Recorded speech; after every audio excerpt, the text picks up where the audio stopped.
I know I'm going to get a lot of hate for this one.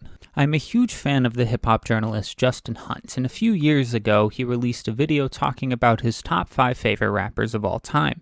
In this video, he talks about how Kendrick Lamar is the only rapper that could thrive in every generation of hip-hop. From rap's humble beginnings in the 1980s to the shiny suits of the 2000s and everything else. That point has always stuck with me, and while he didn't label it as such, it's such a unique and interesting definition of timeless. Let's fast forward to a few weeks ago, and I was looking over my Bill Sienkiewicz sketchbook, and I just realized how malleable his style is. He can be super weird and really let those German expressionist influences shine through, but there's been times where he's not afraid to dial that back and give us some more traditional comic book art. I then remembered that Justin Hunt video and that weird definition of timeless and everything I just explained. And I came to the conclusion, by that borderline esoteric and super clickbaity definition, I believe that Bill Sienkiewicz is the only truly timeless comic book artist. He could thrive in the less dynamic and stripped back but still captivating art of the Silver Age. If he hadn't started focusing on other things, he could have gone toe-to-toe with Todd McFarlane and the other Image founders in the 90s. Put him in any era, Silver Age and beyond, and he will come out on top.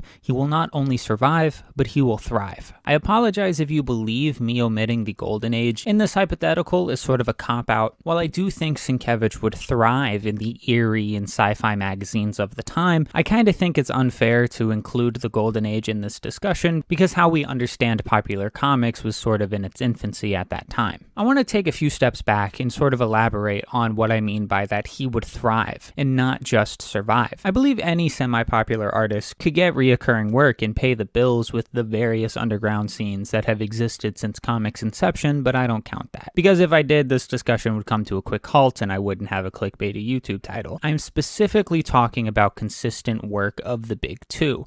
Don't worry, this video is about Bill Sienkiewicz and I'm not shitting on any other artists, but let's look at Jack Kirby for example. If we could take Jack Kirby and remove him from the Silver Age without any weird butterfly effects, which is possible because in case you forgot, we are talking about comic books, and we put him in the 90s and got him a meeting with DC and Marvel executives, could he get work? I don't think so. He could probably get work with some obscure third-party publisher, but I don't think his art is dynamic enough to compete with the standards. I'll give another example and then I'll jump into dick riding Bill Sienkiewicz. While Alex Ross is one of, if not the most talented comic book artist of all time, I'm not sure how well he would do before the 90s. I personally think his paintings are too good, and if we put him in the Silver Age or the Bronze Age, Marvel and DC kind of wouldn't know what to do with him. That's not even discussing how comic books at that time were at their most streamlined, and I don't think Alex Ross would be able to keep up. And this isn't to say that there aren't countless artists that could produce acceptable art by the different era's standards. I know that there's tons, and I could list them off right now, but what I'm focusing on is the art that they've put out through their career. And if I focused on if they're able to do it, then, this video would never get finished. And if you have someone else that you think fits this really weird definition I've come up with for timeless, please let me know. I would love to be proved wrong. And I'd love to make a part 2, kind of dissecting comments and why I think certain people don't fit. But for now, I want to hone this discussion on the Polish prince himself, Bill Sienkiewicz, and hopefully prove my points that he is the only timeless artist by that drawn-out definition. Bolesław William Felix Robert Sienkiewicz, or Bill for short, has been drawing his entire life. According to his interview with Sci-Fi in 2019, at the age of 7, he told his dad he was going to draw comics for a living. He eventually received a classical art education from Newark School of Fine and Industrial Arts. During his time in college in the distant year of 1979, he gathered a portfolio for DC because he didn't think he was good enough for Marvel. He was a huge fan of Neil Adams and put together a portfolio emulating him and the characters he was known for. He went to New York City and just showed up, art in hand and a dream. He was able to meet with Vince Colletta, who loved what he saw.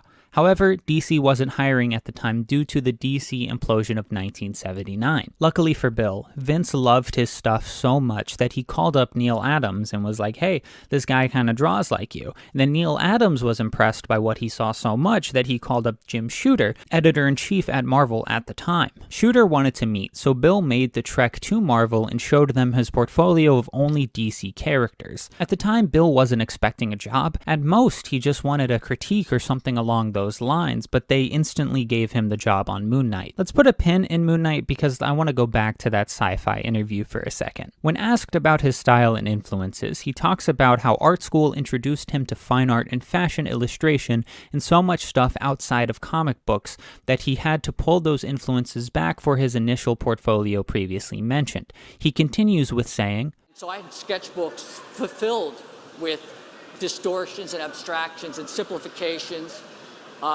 that if I had walked into Marvel with that as my portfolio, as opposed to sort of Trojan horsing my way in, I think it would not have worked out." And his ability to Trojan horse his fine art influences lends to that point I made earlier. If we were only looking at his work on Stray Toasters or Elektra Assassin, I would never think that he would be able to fit in the Silver Age. However, while a little bit more stylized, his work on Moon Knight would have been perfect for the transitionary period DC was going through for a darker toned Batman. This makes a ton of sense because if you remember, he got the job at Marvel by just emulating Neal Adams. However, all this emulation eventually turned into murmurs from the comic book community that Bill Sienkiewicz was just a Neal Adams clone. This caused the Trojan horse to burst open, and instead of soldiers coming out to ambush the city of Troy, it was issue 26 of Moon Knight. In its infancy, it's not super difficult to see why those rumors came about. It also didn't help that many people view Moon Knight as Marvel's equivalent to Batman, Jim Shooter included. However, as the series went on, Sienkiewicz started adding more and more abstract and high art flourishes until he went off the deep end. The story goes that Dennis O'Neil called up Moon Knight writer Doug Moench and said that Sienkiewicz might not be able to make the deadline for what would be issue 26. He asked Moench to write up an 8-page story as a backup for that issue, with the intention to send it off to another artist to lighten the load on Bill. However, Sienkiewicz got it by mistake. Moench wrote an experimental story called Hit It, and when Bill accidentally received the script, he fell in love. According to the man himself, he was beginning to grow tired of traditional comics at this point. The villain of the week trope and by-the-number structures was taking its toll. He had so much drive for experimentation but was shot down at every turn. What he wanted to do would never work in comics. He was even told by Jim Shooter to redraw the entirety of Moon Knight #1 because it didn't fit the standards that Marvel was going for at that time. This frustration got to the point where he almost walked away entirely if he wasn't able to, for lack of a better term, get weird with it. Hit It tells a story of a man named Joe who finds out that his abusive father passed away. He rushes directly to where the casket is being held, assaulting everyone in the process as memories of the incident flood his mind. Moon Knight follows the trail of victims and arrives at the church where Joe is shouting at his father's corpse, upset at the fact that he passed before he was able to get his revenge. Joe breaks down in hysteria, buckling at his feet and shouting, "Hit me. My father hit me. Hit me, please." Moon Knight understands that this man is broken and refuses the demands, turning to speak to the priest Joe assaulted just moments prior, saying, "There's been enough hitting tonight. I won't add to it." While his back is turned, Joe sucker punches Moon Knight, and Moon Knight loses control. He knocks Joe out and then walks away, visibly upset at his lack of level-headedness. While it's only a few pages long, this is clearly a highlight of the series because Bill Sienkiewicz is allowed to experiment. There are these reoccurring drawings from when Joe was a child of the abuse that took place. In that sci-fi interview I keep mentioning, Bill says this story was his way of trying to get music in comics. He does this by adding these beautiful portraits of musicians throughout the panels. What makes the story stand out is not only the art, but the spectacular deconstruction of violence in comics. In his next career-defining book, he'd explore these themes even further. I am of course talking about his run on New Mutants with Chris Claremont. However, this could have very well not happened. According to Bill, he was offered X-Men by Marvel, but in his eyes, his need to experiment and push the boundaries of comics would have either ruined X-Men or prevented him from doing what he loved. He never planned on doing a monthly book again, opting to just be a cover artist. However, in the hallway of Marvel, Chris Claremont pitched him the 3-part Demon Bear story in New Mutants, and this allowed Bill to flex those weird fine art influences and show everyone that he's one of the greats. Sienkiewicz came onto New Mutants at issue 18, and there is a clear tonal shift. While the Demon Bear antagonist plagued Danielle Moonstar's dreams since the New Mutants book began, he started off as a cartoonish average-sized bear with the personality of like Freddy Krueger without any of the scare factor. So this is how the Demon Bear looks before Sienkiewicz, And this is how it looked once he took over as an artist. Not only did Sienkiewicz make him feel more like a threat by increasing his size, he uses these unconventional, slightly overlapping panels to further enhance the feeling of confusion and anxiety being brought by the demon bear, literally showing how Moonstar's reality is falling apart. The bear, being a spiritual entity and merging the worlds of dreams and consciousness, was the perfect place for Bill to prove that fine art and surrealism can work in the medium. While the original artist, Bob McLeod, is a great artist in his own right, there's a reason why Sienkiewicz's run is so highly regarded. The experimentation was unlike anything else at that time. Soon after this, he began to experiment even further and really cemented himself as a household name when he linked up with Frank Miller for, of course, Daredevil Love and War. I'm not going to focus on the storytelling too much because I think the writing is just kind of okay, but Bill really took my breath away with these beautiful panels that he provided. This is barely even a Daredevil story because it mainly focuses on Kingpin, who is trying to cure his wife's ailment. He ends up kidnapping and using a doctor's blind wife for ransom and forces the doctor to treat his sick wife. And in this book, Sienkiewicz is able to continue what he is best at, blending illusions with reality. There's a character in the story named Victor who is hired to watch the doctor's wife, and he becomes obsessed with her. While he had a few loose screws from the start, we see his descent into complete madness, emphasized by these evenly sized and spaced panels. You would think that the standard layout structure would hinder the impact of Victor snapping,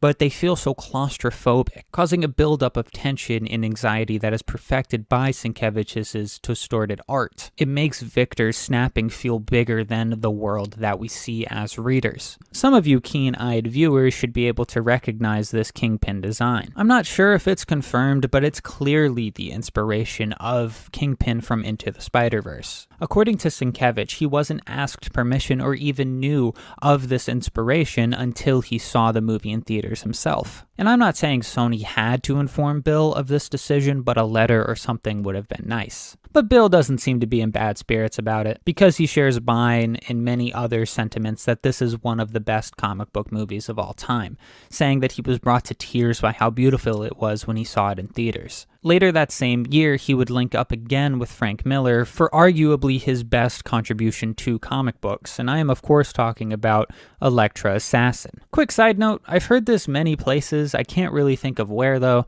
that Kevin Eastman, co-creator of the Ninja Turtles, owned most of, if not all of the original paintings from this comic. However, I can't seem to find him or anyone linked to this story talking about that, and like I said, I'm not even really sure where I heard this in the first place, but I thought I'd throw in a quick little fun fact. And I mean, if I had fucking Ninja Turtles money, I would do the same thing. To call these beautiful would be an understatement. I'd also buy a tank. He uses everything at his disposal throughout the entire 8-issue miniseries, but I want to focus on the first issue. He uses so many different things to highlight the difficulty Elektra is having trying to piece her memories together. In this particular instance, he goes from these super soft portraits of Elektra to a literal scan of a doily, and it works so well. This going back and forth between techniques highlights the fragmented reality and further illustrates how broken Elektra is. As readers, we are in the same boat as Elektra, trying to figure out the common thread between all of these distorted memories and grasping at straws trying to figure out how these different parts of her past are related, not even fully sure what is true and what is just a delusion. This versatility lends to the point I brought up earlier. I can't really think of an artist that can go from such simplistic beauty to such harsh, jagged ugliness and make it work so well. These opposites force you to focus on one another and don't allow you to fully get comfortable. Speaking of never getting comfortable, Stray Toasters is fucking fantastic. I don't really want to say too much about Stray Toasters because it's really best to go in blind. In the simplest synopsis I can think of, it's about a detective trying to solve a serial killer, but it's so much more than that. To my knowledge, this is the only comic Sienkiewicz had full creative control on, being both writer and artist, and didn't have to abide by the restrictions that working on popular characters have. It deals with trauma and abuse in ways I've never seen so horrifyingly accurate. In almost every book throughout his career, even though he rides that line between fine art and insanity, he usually tilts towards the former, using those weird influences as flourishes when needed. However, Stray Toasters is the opposite. It's filled with these abstract and very strange pages, pushing the boundaries of comics and storytelling as a whole. I read a lot of weird and underground comics, and I still haven't found anything quite like Stray Toasters. So if you guys have any recommendations, please let me know. I have an itch that's desperately needing to be scratched. If you couldn't tell by now, Sienkiewicz really thrives in stories that relate to trauma.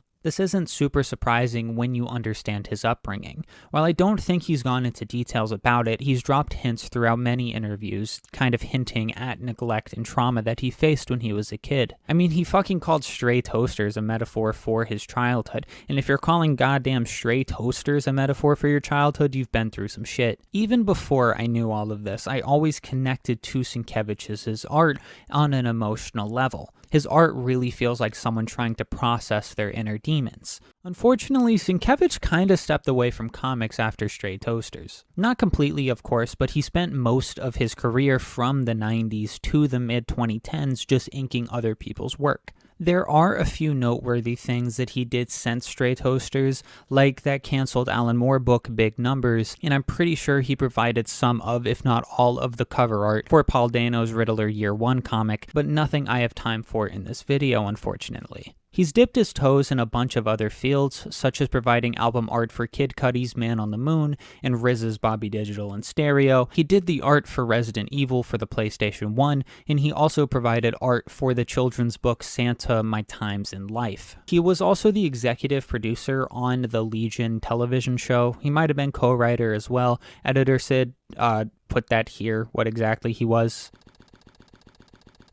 So he's been active, and he will bless us with a variant cover every now and then, which is always fantastic, but he said in one of his YouTube videos that he's learned to say no to certain projects and really focus on the ones that he wants to work on, which, as much as I'd love for his output to increase, I completely understand it. I can't fault the man for coming in, making a bag for 4 years, and then only focusing on things that he wants. It just makes those projects, when they eventually come out, that much better. Also, go check out his fucking YouTube channel if you haven't. He drops so many nuggets of inspiration and so many interesting pieces of trivia about the comic book industry. What's so interesting is that you wouldn't be surprised to see Bill Sienkiewicz next to people like Jack Kirby or Wally Wood when you ask an old head their favorite artists. You also find him on the top of the list of people who enjoy comics at the other end of the spectrum, next to underground legends like Mike Mignola and Sam Keith. He's truly an artist, and like I said earlier, he's so malleable that everyone can find something of his to love. It's so odd that someone like him has gotten so much notoriety, not because he isn't talented, but because of his talent, being able to do anything and everything and stunning people in the process. So I hope you enjoyed the video. I really hope that I kind of shown why I believe Bill Sienkiewicz is the only truly timeless comic book artist. I'm sure there's a bunch of other ones. I, of course, don't know every artist that has ever existed and have known every single piece of art they ever put out, but please, like I said earlier, let me know in the comments section below. Oh, be sure to like and subscribe. I'm trying to hit 1,000 before the end of the year. Hold on. Go look at his fucking sketchbook. I don't know how much this is. Shout out to my friend Bree, who was so gracious enough to give me this. I know she wanted to keep it. Just stunning art. Like, I was going to do a whole section going over this, like I did in my Ted McKeever video, because I unfortunately don't have any original art from Sienkiewicz, because I don't have fucking $4,000. But I figured you guys don't care about that. But yeah, look at this. Like, come on now. He's just so sick.